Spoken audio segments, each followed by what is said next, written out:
Welcome back to my channel like teacher. నేను మీరు ఎలా ఉన్నారండి?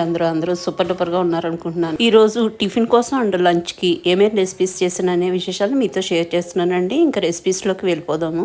ఎంతో రుచిగా ఉండేటువంటి హాట్ పొంగల్ రెసిపీని షేర్ చేస్తున్నానండి. ఇంకా దానికి కాంబినేషన్లో టమాటా కొత్తిమీర పచ్చడి చేయడం జరిగింది. దాన్ని కూడా షేర్ చేస్తున్నాను. చాలా సింపుల్ చేసుకోవడం, బట్ రుచి మాత్రం అమోఘంగా ఉంటుందండి. ఇంకా రెసిపీలోకి వెళ్ళిపోదాము. నేను కుక్కర్లో జీడిపప్పులు, అల్లం చీలికలు, పచ్చిమిర్చి 2 చీలికలు, అదేవిధంగా జీలకర్ర, మిరియాలు, ఒక ఎండుమిర్చి ముక్క, కొంచెం కరివేపాకు వేసుకుని 2 టేబుల్ స్పూన్ల నెయ్యిలో చక్కగా వేపించుకుంటామండి. మంచిగా దోరగా వేగిన తర్వాత దీన్ని పక్కకి ఈ బౌల్లోకి తీసేసుకుంటాం అనమాట. తీసుకున్న తర్వాత అదే కుక్కర్లో 1 కప్పు రైస్, అదే విధంగా 1 కప్పు పెసరపప్పు అండి, సాయి పెసరపప్పు, ఈ రెండింటిని వాష్ చేసుకుని పెట్టుకుంటాము. అది యాడ్ చేసేసుకున్నాను. యాడ్ చేసేసుకున్న తర్వాత దీంట్లో 1:3 రేషియోలో, అంటే 1 గ్లాసు రైస్ కి 3 గ్లాసులు వాటర్ అండి, 1 గ్లాసు పెసరపప్పుకి 3 గ్లాసుల వాటర్ అనమాట. 1:3 రేషియోలో మనము వాటర్ యాడ్ చేసేసుకుని రుచికి సరిపడా సాల్ట్ వేసేసుకుని కుక్కర్ విజిల్ పెట్టేసుకుని కరెక్ట్ గా 4 విజిల్స్ వేపించుకుంటామండి. వచ్చేలోపు ఇక్కడ చట్నీ చేసేసుకుందాము. నేను ఇక్కడ 2 పెద్ద సైజ్ టమాటాలను ఈ విధంగా చీలికల్లో కట్ చేసుకున్నాను. 1 గుప్పుడు కొత్తిమీర, కారానికి సరిపడా పచ్చిమిర్చి, అదే విధంగా 7-8 వెల్లుల్లి రెబ్బలు, టీ స్పూన్ జీలకర్ర, రుచికి సరిపడా సాల్ట్ వేసుకుని చక్కగా దీన్ని మగ్గించేసుకున్నానండి. మగ్గించుకున్న తర్వాత గ్రైండ్ చేసేసుకుని దాని పోపు వేసుకుని రెడీ చేసేసుకున్నాను. పచ్చడి రెడీ అయిపోయింది. ఈ లోపు కుక్కర్ కూడా చక్కగా విజిల్ వచ్చిందండి. ఇంకా చల్లారిన తర్వాత మూత తీసేసి మనకి చక్కగా ఉడికిపోయి ఉంటుంది అనమాట. ఇలా గుంటగట్టి బ్యాక్ సైడ్ సహాయంతో దీన్ని జస్ట్ ఇట్లా మెదుపుకున్నట్టు చేసుకుంటే సరిపోతుందండి. మరి పేస్ట్ లాగా అయిపోకూడదు, అక్కడక్కడ మనకి కనిపిస్తూ ఉండాలి పెసరపప్పు రైస్. ఇది ఇంక ఇదంతా చేసుకున్న తర్వాత మనం వేపించి పెట్టుకున్నటువంటి జీడిపప్పు, మిరియాలు, జీలకర్ర, అల్లం చీలికలు, ఆ పోపు ఏదైతే ఉందో అది యాడ్ చేసేసుకున్నాము. అదేవిధంగా 1 టేబుల్ స్పూన్ వరకు నెయ్యి వేసుకుని చక్కగా మిక్స్ చేసేసుకుని ఇంకా హాట్ గా సర్వ్ చేసేయడమేనండి. అసలు ఎంత యమ్మీగా, ఎంత కమ్మగా, సూపర్ టేస్టీతో ఉంటుంది. ఇంకా దీన్ని మీకు ఇష్టమైన చట్నీతో సర్వ్ చేస్తే చాలా బాగుంటుందండి. ఇంకా లంచ్ రెసిపీస్ లోకి వెళ్ళిపోదామండి. లంచ్ కోసం నేను పప్పు బచ్చల కూర చేస్తున్నాను అండ్ బెండకాయ వేపుడు. పప్పు బచ్చల కూర రెసిపీలోకి వెళ్ళిపోదాం. సూపర్ టేస్టీ అండ్ సూపర్ యమ్మీ పప్పు బచ్చల కూర రెసిపీని షేర్ చేస్తున్నానండి. మా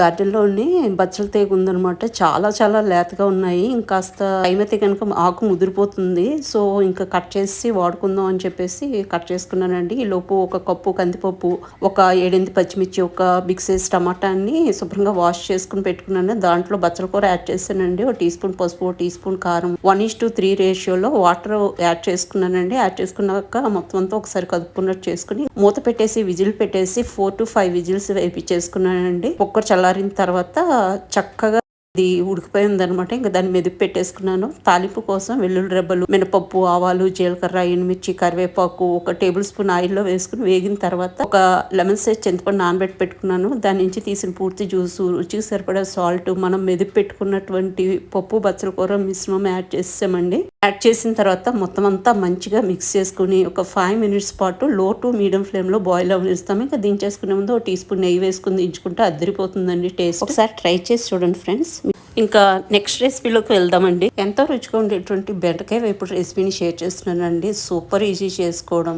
ఇంకా నేను బాణాలు పెట్టేసుకున్నానండి. దాంట్లో 1.5 టేబుల్ స్పూన్ ఆయిల్ వేసుకుని 1 టీ స్పూన్ మినపప్పు, 1 టీ స్పూన్ జీలకర్ర, 1 టీ స్పూన్ ఆవాలు, 5-6 ఎండుమిర్చి ముక్కలు, అదేవిధంగా కొంచెం కరివేపాకు వేసుకుంటున్నాను. వేసుకుని చక్కగా దూరగా మనం వేగనిస్తామండి. మంచిగా వేగిన తర్వాత పప్పులన్నీ క్రిస్పీగా అయిన తర్వాత దీంట్లో టీ స్పూన్ వరకు పసుపు యాడ్ చేసుకుంటామండి. 1 టీ స్పూన్ కారం యాడ్ చేసుకుంటాం.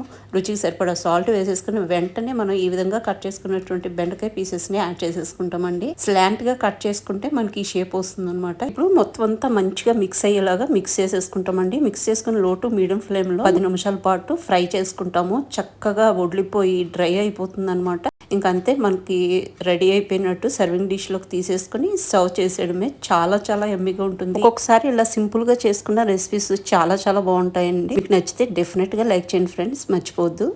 ఇంకా ఈ రోజు చేసిన స్వీట్ సగ్గుబియ్యం పాయసం అండి. ఇంకా రెసిపీలోకి వెళ్ళిపోదాం. స్వతంత్ర దినోత్సవం సందర్భంగా నేను ఈ రెసిపీ చేయడం జరిగిందనమాట. రెసిపీ చాలా సింపుల్, చాలా ఈజీ. ఇంకా రెసిపీలోకి వెళ్ళిపోతే కనుక నేను సగ్గుబియ్యాన్ని ఓవర్ నైట్ సోక్ చేసుకుని కుక్కర్లో 4 విజిల్స్ వేపించేసుకుని దాన్ని ఫిల్టర్ చేసేసుకున్నానండి. ఫిల్టర్ చేయడం వల్ల ఏంటంటే స్టార్చ్ మొత్తం దిగిపోతుంది. మనకి చక్కగా పొడిగా సగ్గుబియ్యం మిగులుతాయి అనమాట. కలర్స్ కూడా రెడీ చేసుకున్నాను. Orange and green colour.